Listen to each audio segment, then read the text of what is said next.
Bound angle pose. Baddha Konasana. In this asana, the pelvis is tilted slightly anteriorly and the lower back is in neutral position. The lower the knees, the freer the pelvis will be to tilt forward while keeping the back elongated and erect.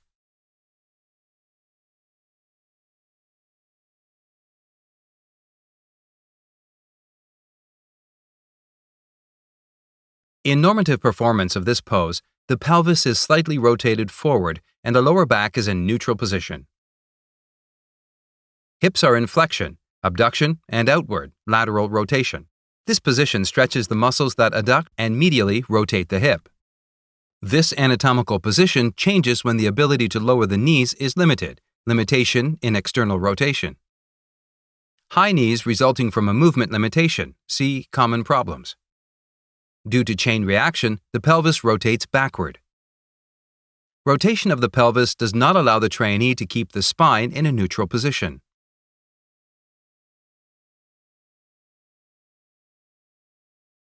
For this reason, the body's center of gravity moves back and the body tends to fall backward.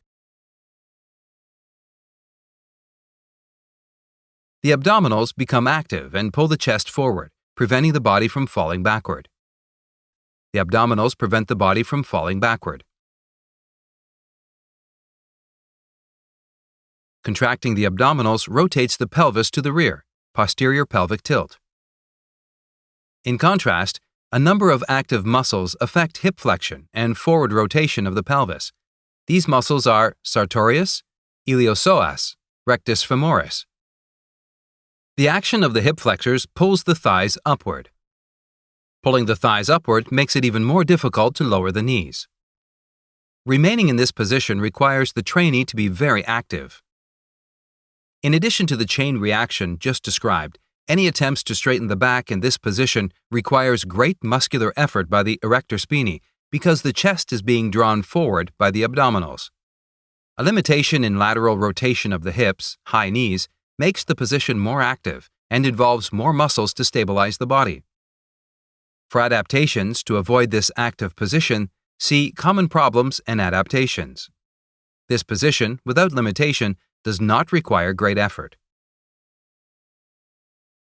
In normative performance of this pose, the pelvis is slightly rotated forward and the lower back is in neutral position. Hips are in flexion, abduction. Knees are held to the floor or through lateral rotation of the hip joint. Lowering the knees as far as possible requires the application of force against the stretched adductor muscles.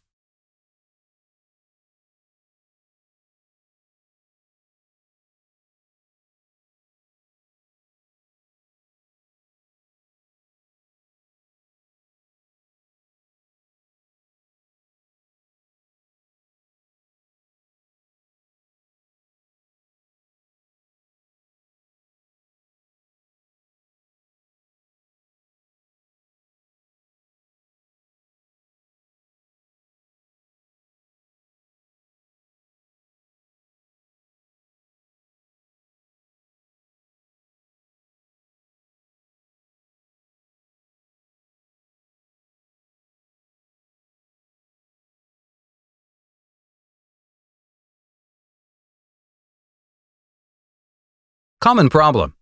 The knees are high because of a limitation in lateral rotation and/or horizontal abduction at the hip joint. In a normative position, the adductors are lengthened. Shortening of these muscles limits abduction and causes elevation of the knees. Another muscle limitation could be shortening of the hip external rotator muscles.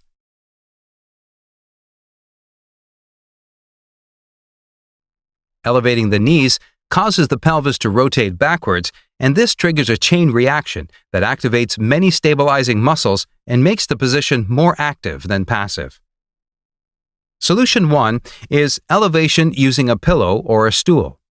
The higher the pelvis, the greater is the thigh angle, and the pelvis is free to rotate forward. Anterior pelvic tilt makes it possible to maintain a neutral spinal position while the trunk erect and elongated upward. Elevation reduces knee flexion and releases the pelvis to rotate forward slightly.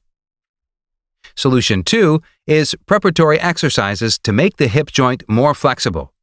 These exercises will focus in lateral and internal rotation of the hip joint and hip abduction in the horizontal plane. Solution 3 is leaning the back against the wall. Leaning the trunk against a wall supports the back and pelvis. Assuming this position when one's lateral rotation is limited and without wall support stimulates many muscles to act as stabilizers, colored red. Solution 4 is moving the feet away from the pelvis. Difficulty in performing lateral rotation with horizontal abduction of the hip will become evident in raising the knees. In this situation, pushing the thighs down will trigger a chain reaction that places a heavy load on the knees. Moving the feet away from the pelvis will reduce the flexion angle of the hip and release the pelvis to rotate slightly forward. Rotating the pelvis forward, anterior tilt, allows a greater potential to maintain an elongated and erect back.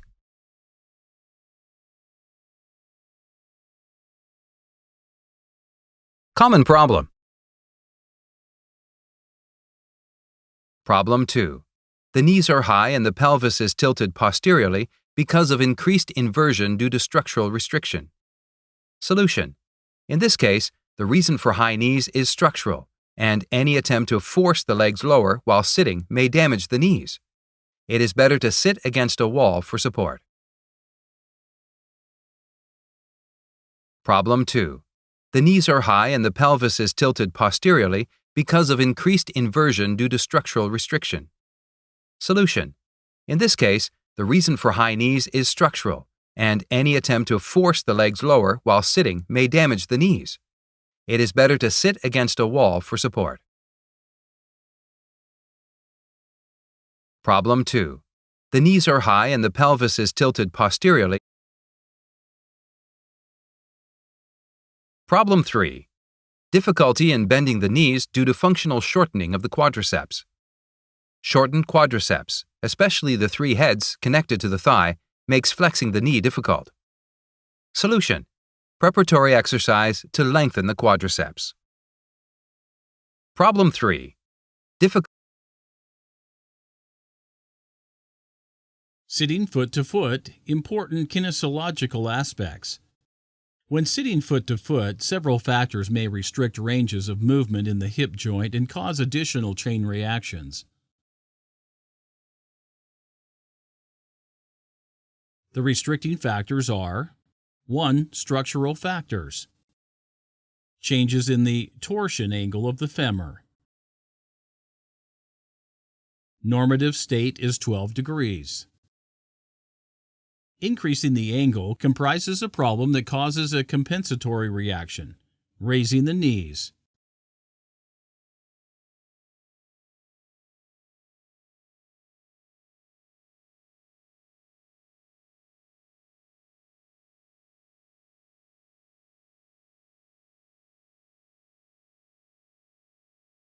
Restricting factor 2, functional shortening of the thigh adductors muscles. Shortening of the adductors muscles will restrict abduction at the hip joint and will cause difficulty in opening the crotch. Restricting factor 3, functional shortening of the rectus femoris of the quadriceps may restrict range of movement during flexion of the knee. Restricting factor 4, functional shortening of the pectinus muscle can also restrict abduction of the hip joint and its outward rotation. All of the above factors will restrict the lowering of the knees, and therefore, all the chain reactions described in cross-leg sitting will be expressed in this position as well. Sitting foot to foot. Adaptations for limitations in the hips. In all cases of limitations in external rotation of the hips, adaptations should be made to enable trainees to turn the pelvis forward, anterior pelvic tilt. Sitting. Adaptations for limitations in the hips. In all cases of limitations in external rotation of the hips, Adaptations should be made to enable trainees to turn the pelvis forward. Anterior pelvic tilt. Placing a pillow under the pelvis. Increasing the angle between the thigh and pelvis. Sitting on a stool. An adaptation that enables anterior pelvic tilt. If the adaptations described previously are insufficient, an alternative position should be found that allows trainees to maintain the spinal curves in a neutral position. For example, sitting on heels with an elevation under the pelvis. Increasing the angle between the thigh and the pelvis. The pelvis is tilted forward slightly. The spine is in a neutral position. And the chest is open, respiration ranges increase. Performing various movements during prolonged sitting in which the pelvis is tilted posteriorly may aggravate the problems described. Raising arms. A larger movement lever causes a greater load on the lumbar vertebrae. Increased pressure on the cervical vertebrae. Adaptations for limitations in the hip. Possible causes for restriction in lateral rotation. Part A. Anatomical structure of the femur. One of the causes for restrictions in movement of the thigh is related to the anatomical structure of the femur.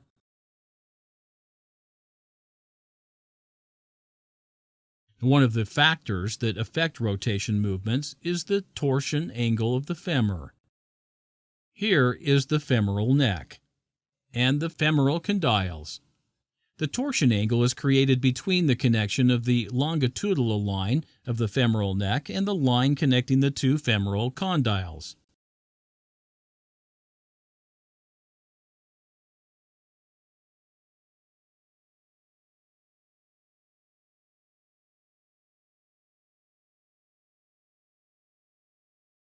Under normal conditions, the torsion angle is 12 degrees. This angle enables the flexion movement of the thigh to be smoothly integrated with the rotation movements. Sometimes a structural problem is created that is expressed in a smaller or larger than normal angle.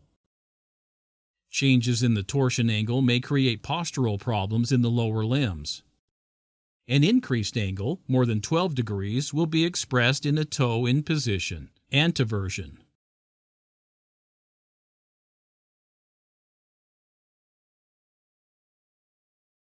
A smaller than normal angle, less than 12 degrees, will cause a toe out position, retroversion.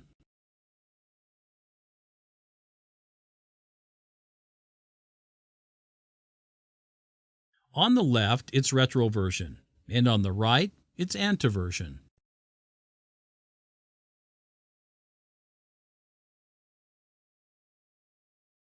People with anteversion will find it very difficult to sit in positions that create lateral rotation in the hip. In this case, the cause for this is structural, and any attempt to force the legs to be lower during sitting may cause damage to the knee joints. The body takes the movement to the place where it is comfortable, and this will be expressed in increased rotation of the knees. Possible causes for restriction in lateral rotation. Part A. Anatomical structure. Possible causes for restriction in lateral rotation. Part B. Lack of muscular balance. A possible cause for restriction in lateral rotation is a lack of balance between the muscles that perform inward or outward rotation in the hip joint. In the horizontal plane, a functional balance between the groups of muscles that rotate the thigh inwards and outwards is especially important.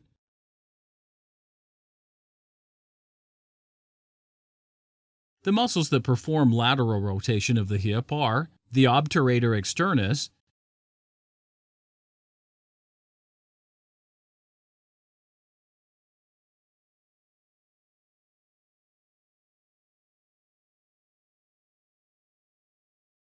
the obturator internus,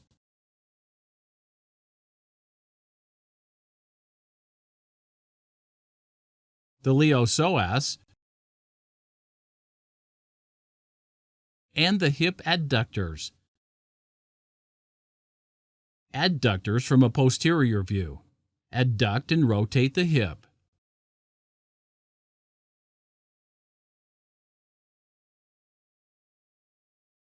Sartorius, piriformis,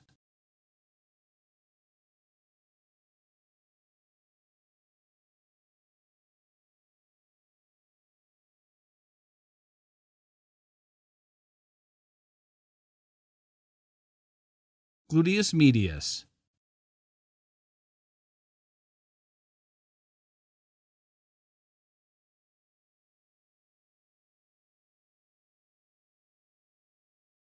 Opposite muscles that perform medial rotation of the hip pectinus.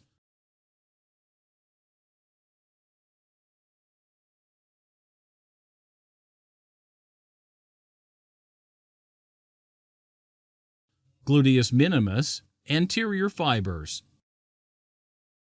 Gluteus medius, anterior fibers.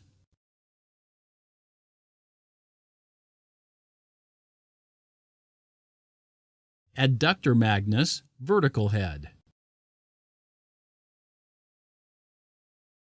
Shortness of the internal rotator's muscle will create a restriction in cross-leg sitting. Contraction of the gluteus medius muscle.